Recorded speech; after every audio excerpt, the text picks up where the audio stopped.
foundation for what I'm going to be talking about tonight, which is the Noahic Covenant. How many of you have never heard of the Noahic Covenant? At least before last week. You know, you did last week. Well, believe it or not, this is one of the more important covenants in the Bible.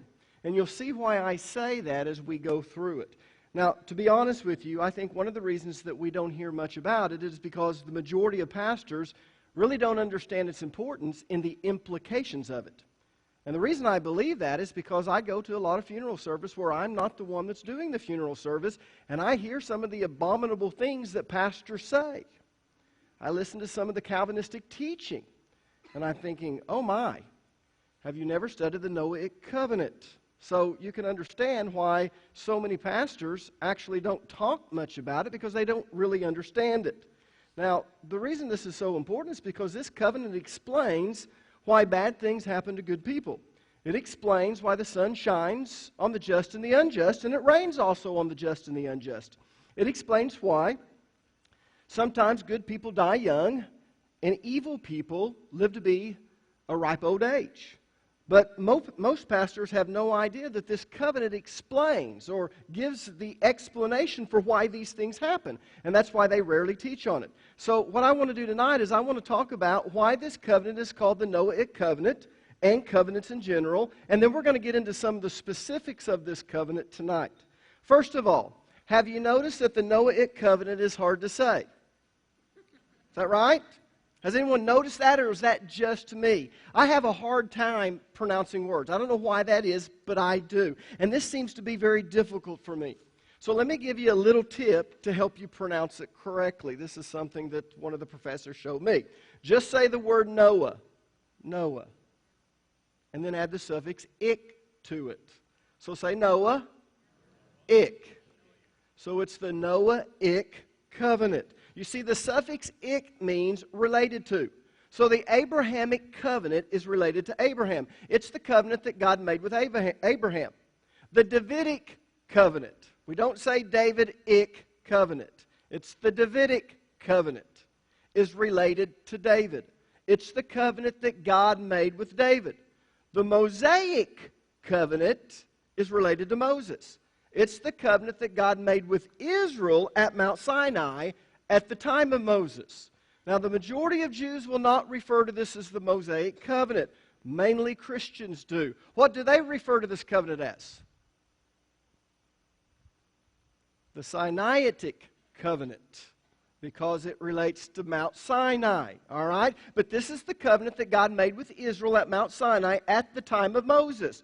But because it was made at the time of Moses, and Moses was the leader, and he's the one that received it from God, therefore it's called the Mosaic Covenant. So the Noahic Covenant is related to Noah. This covenant applies to everyone and the world in general. But it was made at the time of Noah right after the flood. And that's why it's referred to as the Noahic Covenant. Now let's talk about covenants in general. The word covenant is the Old Testament word berith. In other words, it's translated from this Hebrew word berith, which means to bind. So in its most simplistic form, a covenant is a legal binding or legally binding obligation. And it's employed primarily in two ways. The first way is called a unilateral covenant. How many of you know what the word unilateral means? How many of you don't know what the word unilateral means? Okay, the word unilateral means involving or affecting only one side, obligating only one of the two parties. So a unilateral covenant involves two or more parties, but only one party in this covenant actually has obligations. In other words, only one party is bound to obligations. That's what's meant by a unilateral covenant. Now, let me see if I can explain a little bit better. Let's suppose that me and Terry have an agreement, or we make a covenant. But in this covenant, only I have any binding obligations. Well, even though we're both in this covenant, if only one side of the covenant or the agreement has obligations, then it is called a unilateral covenant. Is everyone with me? Good. The second way is called a bilateral covenant. The word bilateral means affecting two sides equally or binding on both parties.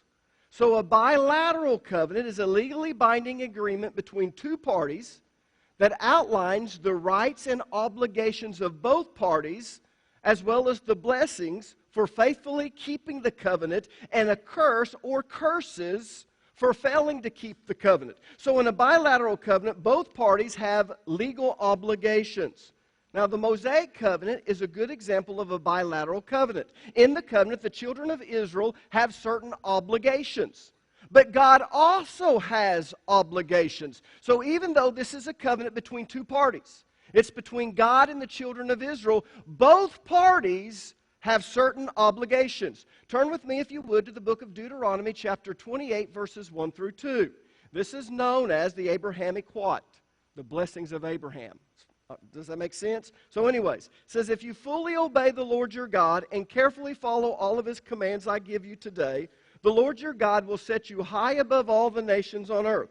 All these blessings will come upon you and accompany you if you obey the Lord your God. Now, the Mosaic Covenant supposedly has 613 commandments in it. And the children of Israel were obligated to keep all of them. And then in verses 3 through 14, here in the same chapter, we have a list of the blessings that will come upon all those who faithfully keep these commandments. Now, look in Deuteronomy chapter 28, verse 15. This is the same chapter. It says, however, if you do not obey the Lord your God, and do not carefully follow all of His commands and decrees I am giving you today, all of these curses will come upon you and overtake you. Of the 613 commandments in the Torah, 248 of them were positive commandments. That means that they were commandments of things they were supposed to do. You are supposed to do this.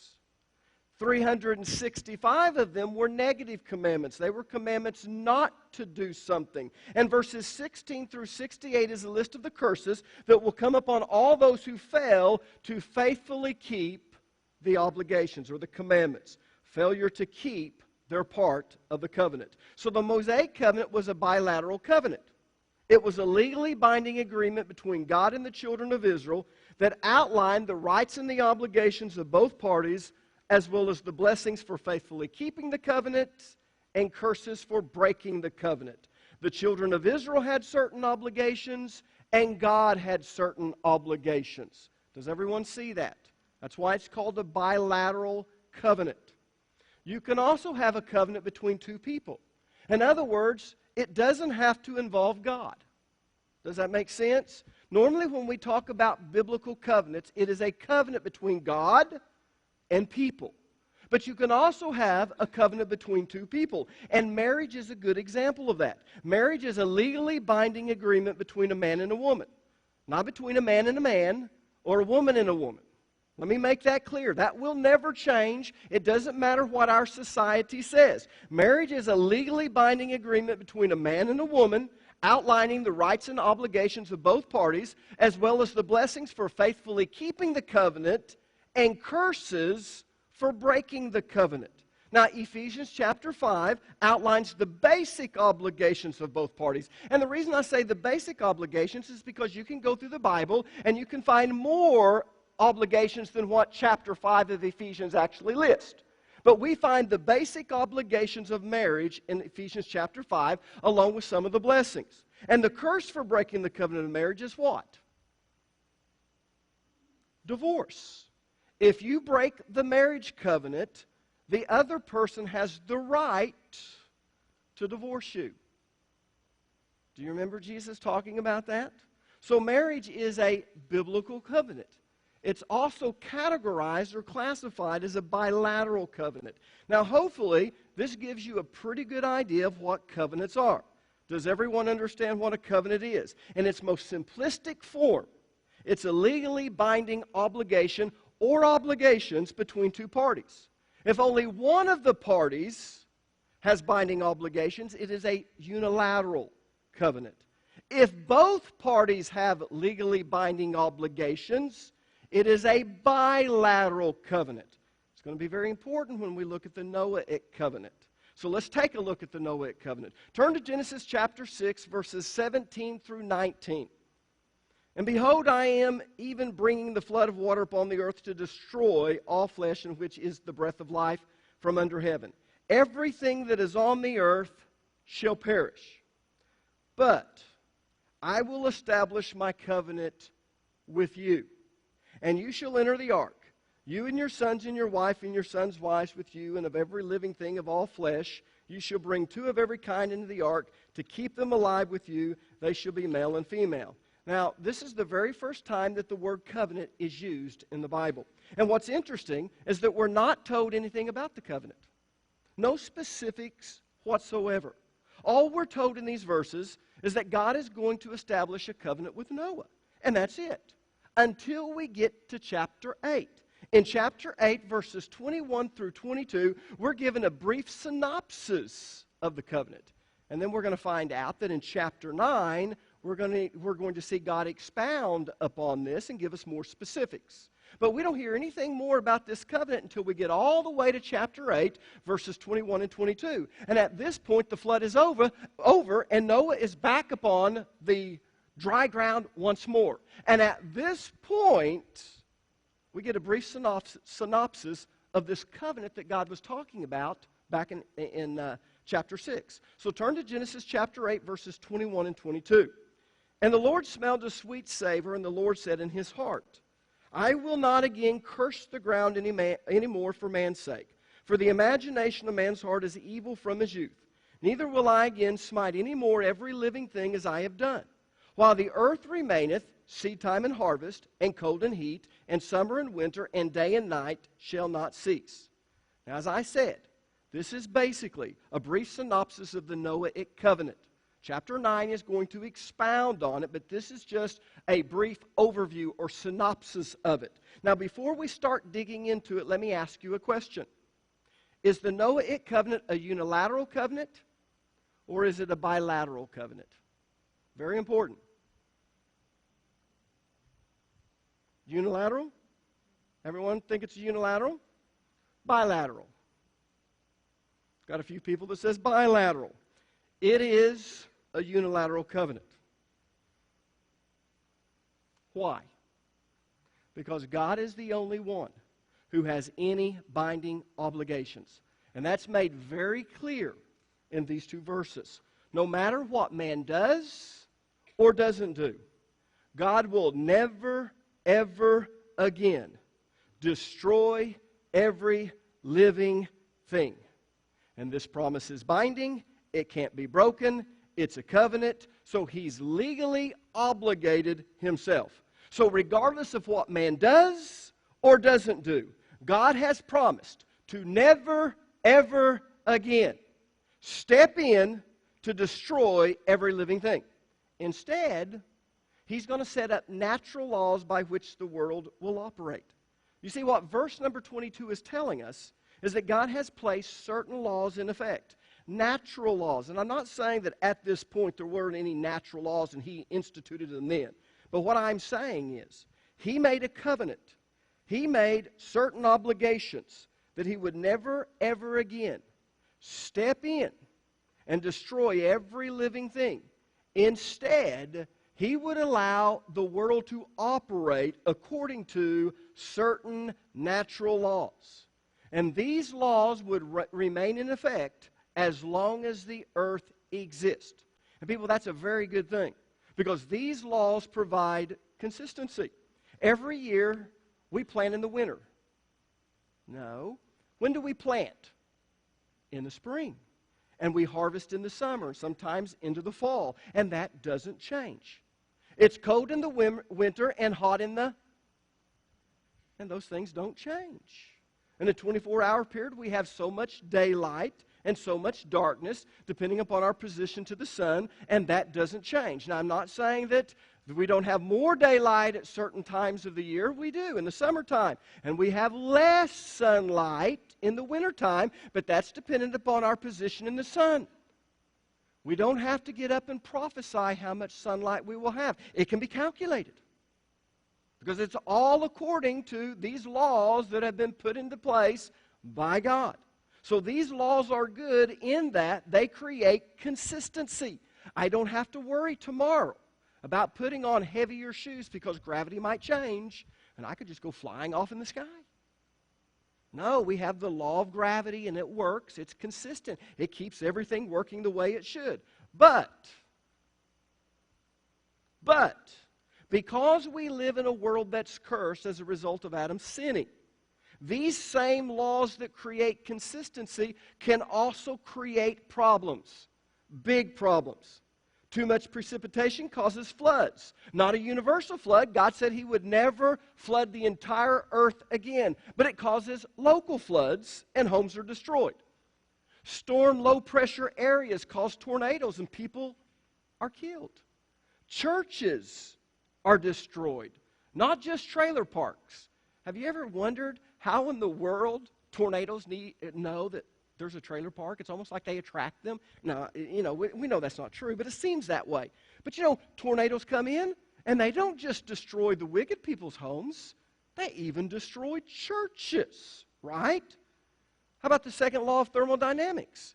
The second law of thermodynamics, also known as entropy, causes us to get old and die. Women, you know how it works. Things that were once north are turning south. Right? Gravity is taking over. Sometimes the second law of thermodynamics causes cancer and genetic problems. So because we live in a cursed world, these laws, these natural laws that God instituted, have the potential to create tragedy. So let me make an important point, and you're taking notes. If you're taking notes, write this down. Sometimes bad things happen as a consequence of natural laws, or sometimes we violate these natural laws and we cause bad things to happen. You want me to say that again? It's up there. Just read it real quick. Sometimes bad things happen as a consequence of natural laws, or sometimes we violate these natural laws and we cause bad things to happen. As an example, let's suppose that you're driving too fast and all of a sudden you come to a very sharp turn or sharp curve. Well, the laws of physics concerning momentum is going to keep you from making that turn if you don't slow down and brake. Because if you're going too fast into this sharp curve, that law of momentum or that law of physics that concerns momentum is going to cause that car to roll. And you'll wreck, possibly killing yourself. And if that happens, listen to me, God did not kill you. It doesn't matter what the pastor says at your funeral. God didn't do it. Satan didn't do it. You died because you violated certain laws of physics.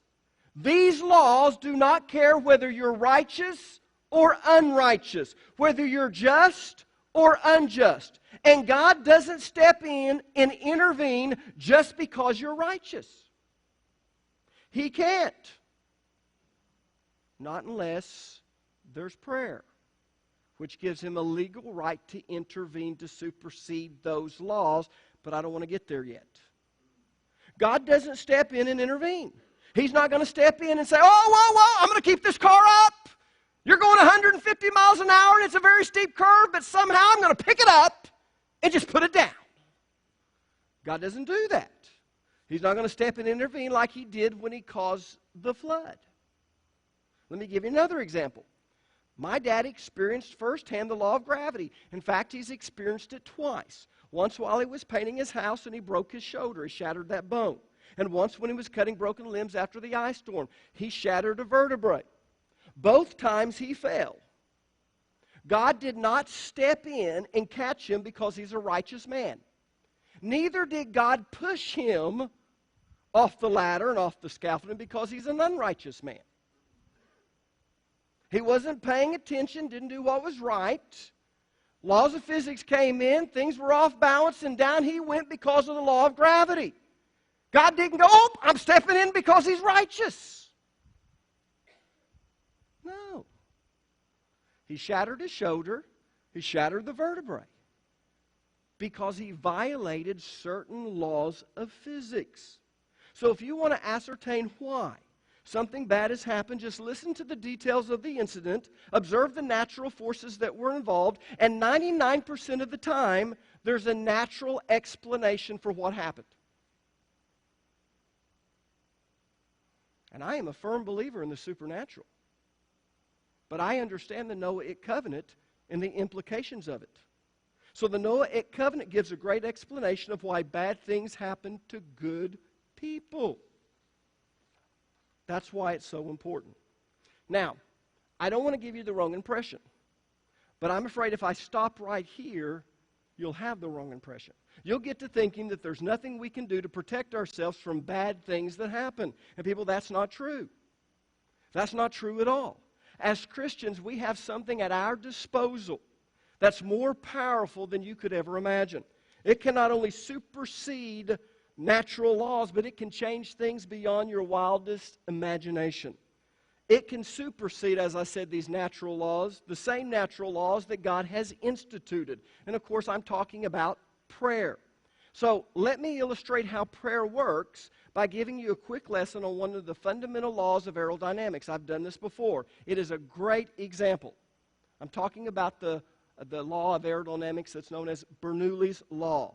Bernoulli's law is the reason that airplanes can fly. How many of you have ever been on a very large airplane?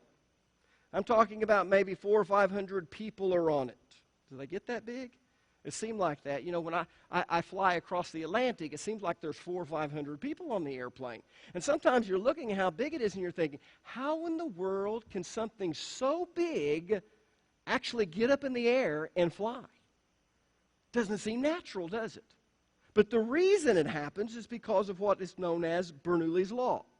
You see, the shape of the airplane's wings causes the air to travel faster over the upper wings in order to keep pace with the air that's moving under the wings. The difference in air velocity produces a difference in air pressure. The pressure is actually lower above the wings and higher below the wings. The low pressure exerts a pulling influence, and the high pressure exerts a pushing influence. And people, this is called lift. How many of you have ever heard of a pilot talk about lift and how the airplanes fly? Well, in order for an airplane to fly, the lift has to be greater than the force of gravity. Now, let me illustrate Bernoulli's law with a piece of paper. This is something that I've shown before, but some of you are new. Notice how gravity causes this piece of paper to bend towards the floor.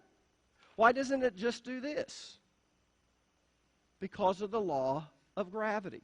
But I want to show you something interesting. I'm going to place this piece of paper underneath my mouth. Can you see my mouth still talking? That means it's not placed above it where I could blow it up. No, I'm going to place it below it. And what I'm going to do is I'm going to blow above the piece of paper. But what's going to happen is that there's going to be a difference in air velocity. This air is going to move faster over the top than it does the bottom. There's going to be a difference in air pressure. There's going to be low pressure at the top and high pressure at the bottom. This low pressure is going to have a pulling force or exert pulling motion, and underneath is going to do pushing. And guess what? This paper is going to go straight. Notice what happens when I do this. You see that take place? That is Bernoulli's law. So, listen to me. When a force greater than a law is exerted, then that force exerted will supersede that law. Did you hear what I said? Very important. When a force greater than a law is exerted, then that force exerted will supersede that law. So when that force of lift is greater than the law of gravity, airplanes can fly. Everyone with me? You're wondering how in the world can they do that? It's because high pressure, low pressure, pulling, pushing, lift. And that force is greater than the force of gravity. And guess what? There is a spiritual force powerful enough to supersede any natural law. It's the force of prayer. And just as Bernoulli's law supersedes the law of gravity, prayer has the ability to supersede any natural law with a few restrictions. Let me give you some examples. Turn with me, if you would, to the book of Matthew, chapter 21. Let me read verses 21 through 22. Notice what it says. Then Jesus told them, I tell you the truth. If you have faith and don't doubt, you can do things like this and much more. You could even say to this mountain, may you be lifted up and thrown into the sea, and it will happen. You can pray for anything, And if you have faith, you will receive it. Now, we understand that there are certain criteria that has to be met, and Jesus expects you to understand that. Just because you have enough faith for something evil to happen, something against God's will, doesn't mean it will happen. There are certain criteria that has to be met. But what Jesus is saying is, prayer has the ability to supersede any natural law, any force on earth. Look in John chapter 14, verses 13 through 14. You can ask for anything in my name, and I will do it, so that the Son can bring glory to the Father. Yes, ask me for anything in my name, and I will do it. Look at 1 John chapter 5, verses 14 through 15. And we are confident that he hears us whenever we ask for anything that pleases him. And since we know he hears us when we make our request, we also know that he will give us what we ask for. People, prayer is the strongest force in the universe. It can overcome natural laws by sanctioning God's intervention, the one who actually instituted the laws in the first place. Everything is subject to God. So if we can get God to intervene in the situation, we can see supernatural things happen. See, laws are these natural laws. But when we say supernatural, what we mean is God's force is overcoming the natural. So this is supernatural. So prayer in accordance to God's will, energized by faith, creates a force powerful enough to supersede any natural law. And we see this illustrated in Jesus' life time and time again. We see him as a living example and illustration of what I've just taught you. Look in Matthew chapter 8, verses 24 through 26. Suddenly a fierce storm struck the lake with waves breaking into the boat, but Jesus was sleeping. The disciples went and woke him up shouting, "Lord, save us! We're going to drown." Jesus responded, "Why are you afraid? You have so little faith." Then he got up and rebuked the wind and the waves, and suddenly all was calm.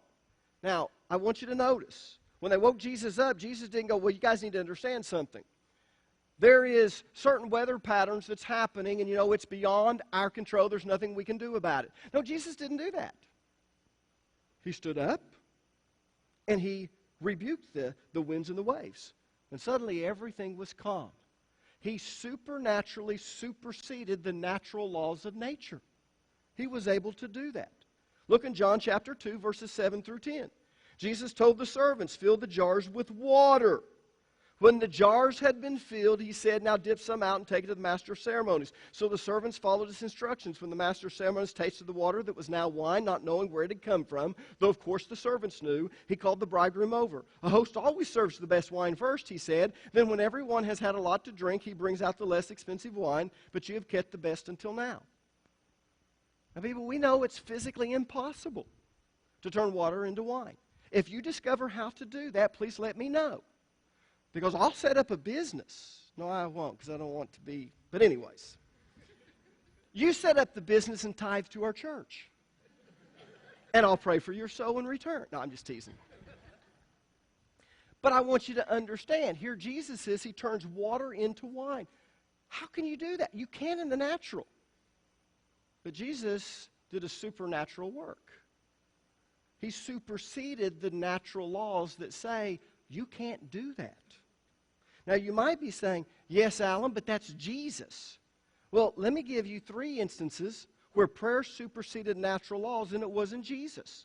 Look in Joshua chapter 10, verses 12 through 13. On that day, the Lord gave the Israelites victory over the Amorites. Joshua prayed to the Lord in front of all the people of Israel. He said, "Let the sun stand still over Gibeon and the moon over the valley of Ajalon." So the sun stood still and the moon stayed in place until the nation of Israel had defeated its enemies. Is this event not recorded in the book of Jashar? The sun stayed in the middle of the sky and it did not set as on a normal day. In other words, I don't know if the earth quit rotating or what God did, but the sun didn't keep moving. It stayed in one place. Can that naturally happen? But it happened. This person prayed, and his prayer superseded the natural laws, and the sun and the moon stood still in their place until they were able to accomplish what needed to be accomplished. Look in James chapter 5, verse number 17. He's talking about Elijah. Elijah was as human as we are, and yet when he prayed earnestly that no rain would fall, none fell for 3.5 years. Now, let me tell you, there's droughts that happen in Israel. In fact, they're going through a drought right now. And that's why the Sea of Galilee is lower than it's ever been, and 25% of the water comes from the Sea of Galilee. And, they're always telling Christians, pray for Israel, they need rain. But rain always comes, maybe not enough. But the reason rain always comes is they're right next to the Mediterranean coast. And evaporation and the Mediterranean Sea is going to come, and the winds push it over, and it's just naturally going to happen with rain. But when he prayed, it didn't rain for 3.5 years. People, that's not natural. But his prayer superseded natural laws, and it didn't rain for 3.5 years. Look at Acts chapter 12, verses 5 through 7. But while Peter was in prison, the church prayed very earnestly for him. The night before Peter was to be placed on trial, he was asleep, fastened with 2 chains between 2 soldiers. Not one chain, not next to one soldier, 2 chains, 2 soldiers. Others stood guard at the prison gate. Suddenly, there was a bright light in the cell, and an angel of the Lord stood before Peter. The angel struck him on the side to awaken him and said, quick, get up, and the chains fell off his wrists. And of course, if you continue to read the story, he goes up, he leaves, he goes to the place where the disciples are, he knocks on the door, they've been praying for Peter, and a little girl comes to the door, and she says, it's Peter at the door, and they go, no, no. And they get scared because this can't be Peter, because we know how they guard prisoners, and that couldn't happen. But their prayer supernaturally superseded the natural laws. Now you might say, yeah, but those are Bible heroes. Well, I can give you personal testimonies. Lisa and I have prayed for things, and we've seen God do mighty works. I can remember when Micah was little, and we had one of those cheap water beds. I've told this story before, but Micah fell on the corner of it. Had those old 2x12s that was your bed frame. It has the sharp corners there, and she fell, and she just bursted. It just, big old gap. Blood was everywhere. And with head wounds, blood goes everywhere. She screamed, so we knew she was really hurt. You can tell the difference between the screams of hurt and when they're just screaming. We run in there, and blood is everywhere. We take a washcloth, I put it on there, and I quote Ezekiel 16:6. We head off to the hospital. We take that off, and there's hardly any blood. And this thing is just huge. And the doctor says, how did you stop the bleeding? I look at Lisa, quoted Ezekiel 16:6. My Aunt Rosie, she had a tumor. And boy, she was scared. They were going to do surgery the next morning, so she was praying, and she was trying to pray through, and the Holy Spirit just spoke to her and said, now, if God was your real daddy, suppose your real daddy was here, my grandpa, what would you say to him? Well, I just asked my daddy. He said, well, I'm your daddy. God was speaking to her. So she just began to say, God, you know how scared I am. You know what's taking place. And she didn't know how long the time passed that she was in prayer. But all of a sudden, a peace came over. Next day, doctors come in, get ready to do surgery. Say, well, we're going to do one last test, make sure we know exactly where it is. They go in there, and they come back and say, we can't find it. We don't know what it is. My wife had a pituitary gland tumor. One doctor was so crude, I won't say who it was, told my sister, she's going to die. If she doesn't die, she's going to be messed up for the rest of her life. Because back then, you go in and you can't take those, not what they do today. And it's kind of interesting. They said that she'd always have problems with hormones, going to have to work on that. And doctors kept coming in after the surgery, and it scared her. But the reason they came in is because the doctor who did the surgery said, you wouldn't believe the results and the recovery. You never had any problems with it, have you? The bottom line is, though we respect these natural laws that God has implemented, we also realize that the force of prayer can supersede any one of these laws. But of course, there are restrictions. Our prayers have to be energized with faith. Without faith, prayer doesn't work. Our prayers also have to be righteous. In other words, what we're praying for has to glorify God and benefit others. I would love to be able to pray for the University of Arkansas's football team, the Razorbacks. God, let us beat Alabama. But I also know that every one of Alabama's fans are praying that Alabama will pull this out.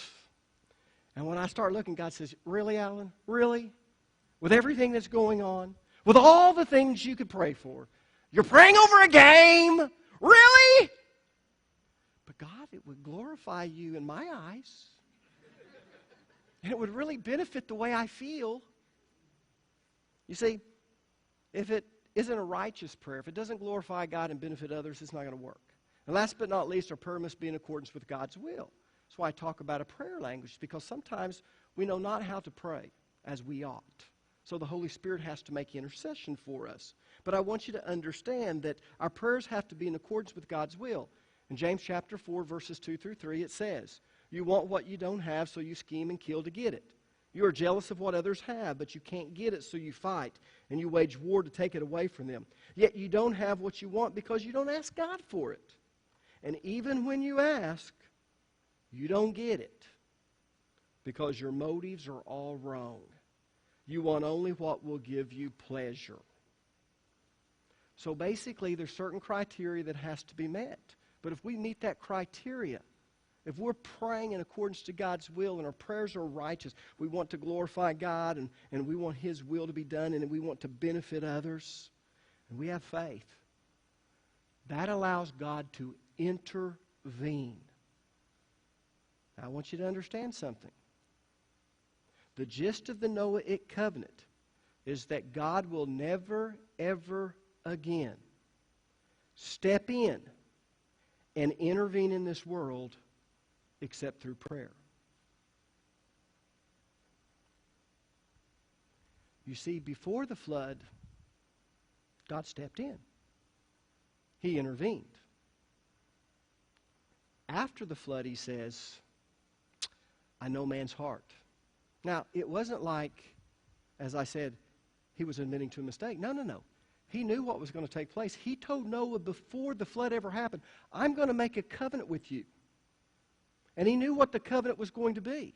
And after the flood, He tells Noah what the covenant is. He said in his heart, and we're going to find out in chapter 9 that He's going to expound on it. I will never, ever again step in and destroy every living thing. And then, in verse 22, as long as the earth exists, we're going to have the seasons, summer and winter. We're going to have warm and cold, night and day. In other words, what He's saying is, I'm going to allow the world to operate according to these natural laws. And the only time I will step in and intervene is through prayer. Now, I know many of you are going to come and say, but Alan, in the Old Testament, you're going to think of all these things. When He did this children, what's interesting is, even with the children of Israel, when they broke the covenant, He used natural means. The Babylonians are the ones who carried them into captivity. The Assyrians are the ones that carried the northern tribes into captivity. But there are times when God did supernaturally intervene, and it was through prayer. And that's why prayer is so important. Now, next week we're going to get into chapter 9. In chapter 9, the covenant is inaugurated, and more details are given, not only about the covenant, but also about the new era that we're living in. You see, 3 major changes occurred after the flood, and as a result of this covenant. Man was given permission to eat meat. He was a vegetarian before that. Animals were made to fear man. They didn't fear man before that. That's why Adam could name them. God brought the creatures up to Adam. There was no fear of man. And man was given the mandate and authority to create civil law to govern society. Now, there's also some restrictions placed upon men. And if you don't understand these restrictions, when we get to the New Testament and the Gentiles are coming into the church, and there's this big council in Jerusalem, Paul and some of the Gentile converts come with him, and James is there, who's the leader of the church. They start talking about these Gentiles, and Paul standing up and saying, you don't understand, they're not under the law.